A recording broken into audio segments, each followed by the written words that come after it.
ইতিমধ্যে trade licence আবেদন করার পদ্ধতি কিন্তু পরিবর্তন করা হয়েছে এবং অন স্ক্রিনে কিন্তু তোমরা দেখতে পাচ্ছ যে ট্রেড লাইসেন্সের যে অফিসিয়াল ওয়েবসাইট শিল্পসাথী প্রকল্প, সেই শিল্পসাথীর ওয়েবসাইটে আসলে কিন্তু আমাদের এরকম একটি পপ আপ শো হচ্ছে এবং এখানে কিন্তু যে শিল্পসাথী প্রকল্পের ওয়েবসাইটের আগে যে ডিজাইন ছিল সেগুলো কিন্তু পরিবর্তন করা হয়েছে এবং এখানে যে মেন অপশানে গিয়ে আমরা ট্রেড লাইসেন্সটা আবেদন করতাম,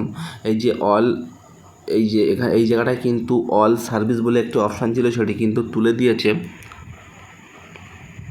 সেই জায়গায় কিন্তু অল এস্টাবলিশমেন্ট চলে এসেছে। তো যখন আমরা অল এস্টাবলিশমেন্টে ক্লিক করব তখন তোমরা কিন্তু দেখতে পাচ্ছ যে আগে সার্চ করে কিন্তু আমাদের নিয়ে আসতে হতো, অর্থাৎ এই জায়গাটায় কিন্তু সার্চ অপশান ছিল, সেখানে কিন্তু অ্যাড নিউ ইউনিট বলে চলে এসেছে এবং নিচে যে কোনো ট্রেড লাইসেন্স আমি তৈরি করেছি তার কিন্তু শো করছে। অর্থাৎ শিল্পসাথী প্রকল্পের মাধ্যমে যে ট্রেড লাইসেন্স সেটি কিন্তু পরিবর্তন করা হয়েছে। তো কেমনভাবে তোমরা আবেদন করবে সেটি কিন্তু আমি এই ভিডিওতে স্পষ্ট স্টেপ বাই স্টেপ দেখাবো, কারণ একটু কিন্তু টাফ করে দেওয়া হয়েছে যে কিভাবে ট্রেড লাইসেন্স কাটা যাবে পঞ্চায়েত বা আরবান বা শহরে মানে পৌরসভা এলাকায় আর কি। তো সেটাই কিন্তু আমি এই ভিডিওতে স্পষ্ট দেখাবো। হ্যালো গাইস, তোমরা দেখছো কিন্তু নিউজ ফর ইউটিউব চ্যানেল। আমার চ্যানেলে নতুন দর্শক হয়ে থাকলে প্লিজ দয়া করে চ্যানেলটা সাবস্ক্রাইব করবে এবং পাশে থাকা বেল আইকনটি ক্লিক করে অল নোটিফিকেশানটি অন করে রাখবে এরকম গুরুত্বপূর্ণ ভিডিও নোটিফিকেশান সবার প্রথমে আপডেট পাওয়ার জন্য। তো সবার প্রথমে শিল্পসাথী প্রকল্পের যে ইউজার আইডি পাসওয়ার্ড দিয়ে কিন্তু তোমরা লগ ইন করে নেবে। লগ ইন করে নেওয়ার পর এই পপ আপটা কিন্তু তোমরা কাট করে দেবে। দেওয়ার পরে এখানে সবার প্রথমে যে অপশানে তোমরা চলে আসবে সেটি হচ্ছে অল এস্টাবলিশমেন্টে কিন্তু তোমরা চলে আসবে। আসার পরে কিন্তু তোমাদের সামনে নতুন একটি মানে পেজ ওপেন হবে। তো এখান থেকে তোমরা কি করবে, এখান থেকে তোমরা অ্যাড নিউ ইউনিট বলে যে অপশানটি আছে সেটাতে কিন্তু তোমরা ক্লিক করবে। তো ক্লিক করার পরই কিন্তু তোমাদের সামনে একটি ফর্ম চলে আসবে। এই ফর্মটা কিন্তু তোমাদের ফিল করতে হবে। তো অ্যাড ইউনিট বা এস্টাবলিশমেন্ট ইনফরমেশন মানে তোমাদের যে শপ বা দোকানের তারই বিবরণ কিন্তু এখানে ফিল করতে হবে এবং নিচে কিন্তু তোমাদের যে দোকান বা শপটা আছে তার যে অ্যাড্রেস, সেই অ্যাড্রেসটা কিন্তু তোমাদের এখানে ফিল করতে হবে। তারপরে কিন্তু তোমাদের এখানে এস্টাবলিশমেন্ট যে অপশানটি অ্যাড এস্টাবলিশমেন্ট অপশানে কিন্তু তোমাদের ক্লিক করতে হবে। তো চলো আমি দেখিয়ে দিচ্ছি। দেখো বন্ধুরা, আমি কিন্তু টোটাল ফিল করেছি ইউনিট টাইপ ইন্ডিভিজুয়াল নেম না মানে শপের নাম দিয়েছি, এখানে মাইক্রো মিডিয়াম না স্মল সেটি সিলেক্ট করেছি। তারপরে এই জায়গাটায় কিন্তু আমার নিউ ইউনিট নাকি এক্সিস্টিং ইউনিট সেটি কিন্তু আমি এখানে সিলেক্ট করেছি। তারপরে কিন্তু এখান থেকে আমি কত টাকা ইনভেস্ট করেছি সেটি কিন্তু এখানে আমি সিলেক্ট করেছি। টার্নওভার আমি দিইনি কারণ ওটা স্টার মার্ক নেই, ম্যান্ডেটরি নয়। আচ্ছা, যে শপটি আছে সেই শপের ওনার কি ফিমেল না মেল, যদি ফিমেল হয় তাহলে নো, মেল হয় তাহলে নো, আর ফিমেল হলে ইয়েস। তারপরে এখানে কি প্রাইভেট না গভর্নমেন্ট সেটি সিলেক্ট করে নিয়েছি।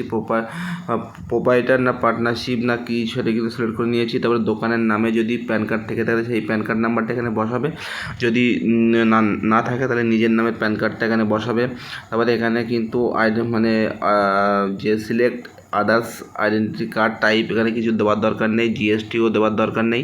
তারপর নিচের দিকে আসার পরে নিচের দিকে কিন্তু সেই দোকানের যে অ্যাড্রেস, তার পিনকোড, তার ডিস্ট্রিক্ট, তার সাব ডিভিশন এবং কোন এরিয়ায় দোকানটা এবং সেই ব্লক যদি হয় তাহলে ব্লকের নামটা, পঞ্চায়েতের নামটা, পুলিশ স্টেশনের নাম, পোস্ট অফিসের নাম, এখানে দোকানের যে অ্যাড্রেস ফুল অ্যাড্রেসটা কিন্তু এখানে তোমরা লিখে দেবে।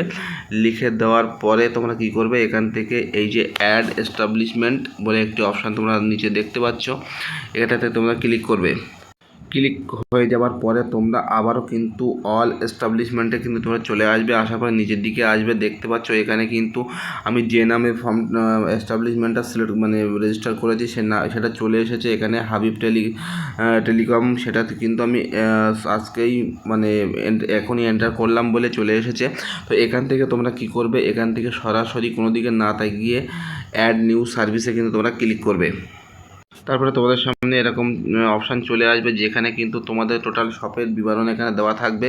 নিচের দিকে আসবে, নিচের দিকে আসার পরে এখানে সার্চ বার দেখতে পাবে। এই সার্চ বারে লিখবে ট্রেড বলে লেখার পর দেখতে পাচ্ছ এখানে কিন্তু ট্রেডের যে অপশান তিনটে আগে দিত সেই তিনটে অপশানই কিন্তু চলে এসেছে এখানে স্পষ্ট দেখতে পাচ্ছ। তো প্রথমটা টিক মারলে কিন্তু পঞ্চায়েত বা গ্রাম অঞ্চলের যে ট্রেড লাইসেন্স সেটি কাটতে পারবে। তারপরে এটা কিন্তু রিনিউয়ালের ক্ষেত্রে urban development and municipal affair, তো এটা কিন্তু শুধুমাত্র রিনিউয়ালের ক্ষেত্রে। আর যারা সব মানে পৌরসভার ট্রেড লাইসেন্স কাটবে তারা কিন্তু এই যে 3 নম্বরটা সিলেক্ট করবে। তো যেহেতু আমি পঞ্চায়েত কাটবো, তো আমি পঞ্চায়েত এখানে টিক মেরে আমি কিন্তু ক্রিয়েট CAF কিন্তু আমি ক্রিয়েট করব। তো দেখতে পাচ্ছ আমি কিন্তু এখানে টিক চিহ্ন মেরেছি এবং টিক চিহ্ন দেওয়ার পরে কিন্তু ক্রিয়েট CAF-এ ক্লিক করছি। CAF ক্রিয়েট হয়ে যাওয়ার পর এখানে কিন্তু CAF নাম্বার তোমরা দেখতে পাবে এবং আগের মতোই সেই অনলাইন অ্যাপ্লিকেশান এটাতে ক্লিক করতে হবে। তারপরে কিন্তু আগের মতন সেই সমস্ত কিছু ফর্ম ফিল আপ তোমাদের এখানে করতে হবে। ইউনিট টাইপ, এখানে দোকানের নাম, তারপরে তোমাদের এখানে প্যান কার্ড নাম্বার সব কিছু থাকবে। নট 24% এটাও কিন্তু থাকবে। তোমাদের কিন্তু যেগুলো সিলেক্ট করতে হবে সেটি হচ্ছে ব্লক এরিয়া, তারপরে ব্লক না পৌরসভা এরিয়া সেটি, তারপরে এখানে কিন্তু এরিয়া টাইপ মানে ইউনিট, অর্থাৎ এখানে সেটি কিন্তু তোমাদের সিলেক্ট করতে হবে। আর বাদবাকি কিন্তু সমস্ত কিছু সিলেক্ট করা থাকবে। এবার এই জায়গার থেকে সেক্টরটা তোমাদের সিলেক্ট করতে হবে যে কোন সেক্টরে তুমি ট্রেড লাইসেন্সটা ইউজ করবে। তো আমার যেহেতু যে কটা সেক্টর আছে তার মধ্যে কোনোটাই না বলে আমি আদার্স সিলেক্ট করেছি, তোমাদের যেটা সেটি কিন্তু তোমরা সিলেক্ট করবে। তারপরে কিন্তু এখান থেকে তোমরা এই অপশানে টিক চিহ্ন দিয়ে সেভ অ্যাজ অ্যান্ড কন্টিনিউতে ক্লিক করবে। তারপরে কিন্তু তোমাদের সামনে এরকম একটি ইন্টারফেস শো করবে।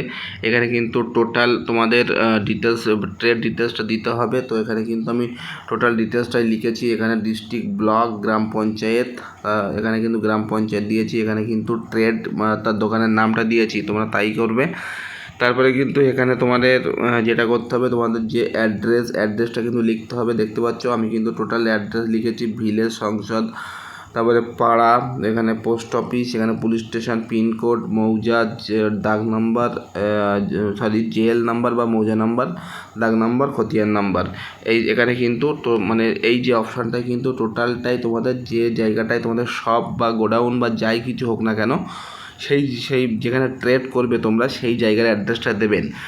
আচ্ছা, তারপরে নিচে কিন্তু যদি তুমি নিজে আবেদনকারী হয়ে থাকো, তোমার নাম, তোমার বাবার নাম, তোমার আইডেন্টি প্রুফের নাম্বার, তোমার টাইপ অফ ওনারশিপ, এখানে ক্যাটাগরি মানে কোন ক্যাটাগরি সিটিজেন, মানে জিপি সিটিজেন বলতে গ্রাম পঞ্চায়েত বাসিন্দা কিনা, মোবাইল নাম্বার, টোটালটাই কিন্তু দেবে। এবার যদি তোমাদের সেম হয়ে থাকে অ্যাড্রেস, সব অ্যাড্রেস আর তোমার অ্যাড্রেস, তাহলে কিন্তু সেম অ্যাজ করবে। এখানে কিন্তু বাউন্ডারি তোমরা কিন্তু দিয়ে দেবে যে ইস্টে কী আছে, ওয়েস্টে কী আছে, নর্থে কী আছে, সাউথে কী আছে, আগের মতনই সমস্ত কিছু। তারপরে কিন্তু এখান থেকে তোমাদের অলরেডি হাবিব টেলিকমস বলে সেটি কিন্তু আমি চলে আসবে দোকানের নাম। এখানে এমপ্লয়ার কজন আছে আমি সিলেক্ট করতে হবে, ইনভেস্টমেন্ট কত করেছো, লাস্ট ফিনান্সিয়াল ইয়ারে কত টাকা তোমাদের ইনকাম হয়েছে।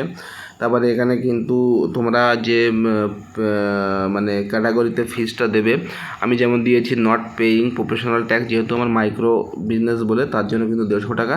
তো এখানে তোমরা যেটা সিলেক্ট করবে তার উপর ভিত্তি করে তোমার কত টাকা ফি সেটি কিন্তু চলে আসবে 3 বছরের, ঠিক আছে। তারপরে সমস্ত কিছু দেওয়ার পর কিন্তু তোমরা সব কিছু দেখে নিয়ে সেভ অ্যান্ড কন্টিনিউতে ক্লিক করবে।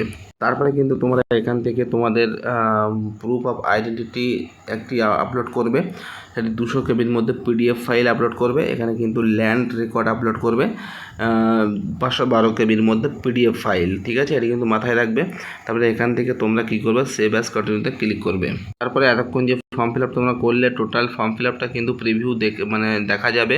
এর মধ্যে যদি কোনো কিছু ভুল তোমরা করে থাকো তাহলে কিন্তু তোমরা সেটা সংশোধন করে তারপর আবারও কিন্তু তোমরা কন্টিনিউ করবে। আর যদি সমস্ত কিছু ঠিক থাকে তাহলে কিছু করার দরকার নেই, সরাসরি তোমরা কী করবে, এই অপশানটা টিক করে সাবমিট অপশানে কিন্তু ক্লিক করবে। তারপরে কিন্তু তোমাদের এরকম একটি অপশান দেখাবে। তো এখান থেকে তোমরা কী করবে, যে প্রথম যে অ্যাপ্লিকেশানটা তোমরা কমপ্লিট করেছো, তারপরে তোমাদের কমপ্লিট করতে হবে কী ফিস পেমেন্ট, তারপরে অ্যাপ্লাই, তারপরে অ্যাপ্রুভ, এই তিনটে কিন্তু তোমাদের করতে হবে। তার জন্য তোমরা কী করবে, সরাসরি ড্যাশবোর্ডে চলে আসবে। ড্যাশবোর্ডে আসার পরে নিচের দিকে একটু স্ক্রল করবে, স্ক্রল করার পর দেখতে পাবে তোমার সেই CAF নাম্বার মিলিয়ে নেবে, সেটাই কিন্তু তোমাদের। এটা যেহেতু আমি অ্যাপ্লাই করেছি দেখতে পাচ্ছ, এখানে কিন্তু পেমেন্ট যে অপশানটা কিন্তু চলে এসেছে আগের মতনই। তো পেমেন্ট নাওতে ক্লিক করবে। তারপরে কিন্তু টোটাল ডিটেলসটা শো করবে, নিচের দিকে আসবে, নিচের দিকে আসার পরে এখানে কিন্তু টোটাল মানে ডিটেলস তোমরা দেখতে পাবে। এখান থেকে প্রসিড ফর পেমেন্টে ক্লিক করবে, তারপরে কিন্তু তোমাদের পেমেন্ট অপশানে নিয়ে যাবে। তোমরা কিন্তু net banking, credit card, debit card, UPI যে কোনো মাধ্যমে তোমরা পেমেন্টটা করতে পারো। সেম আগের মতনই, শুধুমাত্র প্রথম দিকে একটু চেঞ্জ বা পরিবর্তন করে দেওয়া হয়েছে, যার কারণে কিন্তু মানুষ বুঝতে পারছে না যে কীভাবে ট্রেড লাইসেন্স অ্যাপ্লাই করব। তো আমি কিন্তু সেটা স্পষ্ট তুলে ধরলাম। স্টেপ বাই স্টেপ কিন্তু তোমরা ফলো করলে একই রকমভাবে তোমরা ট্রেড লাইসেন্স, শহর বা গ্রামের ট্রেড লাইসেন্স কিন্তু তোমরা আবেদন করতে পারবে খুব সহজে। তো আশা করি তোমরা বুঝতে পেরেছো যে ট্রেড লাইসেন্স কীভাবে তোমরা বর্তমানে অ্যাপ্লাই করবে। তো এই ছিল ভিডিওটি যদি ভালো লেগে থাকে লাইক করবে, কমেন্ট করবে, শেয়ার করবে। আর আমার চ্যানেলে নতুন দর্শক হয়ে থাকলে প্লিজ দয়া করে চ্যানেলটা সাবস্ক্রাইব করে আমাকে সাপোর্ট করবে। দেখা হবে পরের ভিডিওতে, ভালো থাকবে।